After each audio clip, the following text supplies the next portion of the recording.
గత 5 ఏళ్లు అధికారం అండతో రెచ్చిపోయి అంతులేని అరాచకాలకు పాల్పడిన వైసీపీ నేతల భరతం పట్టే పనిలో పోలీసులు పడ్డారు. కృష్ణా జిల్లా గుడివాడలో గతంలో జరిగిన రావి టెక్స్టైల్స్ పై దాడి కేసులో పోలీసులు చర్యలు ప్రారంభించారు. 9 మంది వైసీపీ యువ నేతలను గుడివాడ 1 టౌన్ పోలీసులు అరెస్ట్ చేశారు. మాజీ ఎమ్మెల్యే కొడాలి నాని ప్రధాన అనుచరుడు మెరుగుమాల కాళీ పరారీలో ఉన్నాడు. 2022 డిసెంబర్ 25న టీడీపీ మాజీ ఎమ్మెల్యే రావి వెంకటేశ్వరరావు వస్త్ర దుకాణంపై వైసీపీ నేతలు పెట్రోల్ ప్యాకెట్లతో దాడి చేసి అరాచకం సృష్టించారు. రాపాక పవన్ కుమార్, మెరుగుమాల ఉదయ్ కుమార్, కొండ్రు శ్రీకాంత్, భార్గవ్, సుంకర సతీష్, గొంటి అశోక్, రాజుబోయిన తాండవ కృష్ణ, గొల్ల వెంకటేశ్వరరావు, పండేటి మోషేను పోలీసులు అరెస్ట్ చేసి పెదపారుపూడి స్టేషన్కు తరలించారు.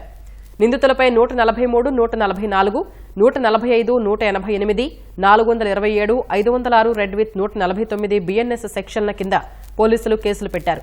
కృష్ణా జిల్లా వైసీపీ అధ్యక్షుడు గడ్డం గ్యాంగ్ నేత మెరుగుమాల కాళీ పరారీలో ఉన్నాడు. కాళీ బయట రాష్ట్రానికి పరారైనట్లు గుర్తించిన పోలీసులు ప్రత్యేక బృందంతో గాలింపు చేపట్టారు. వరుస అరెస్టులతో వైసీపీ అరాచకవాదుల వెన్నులో వణుకు మొదలైంది.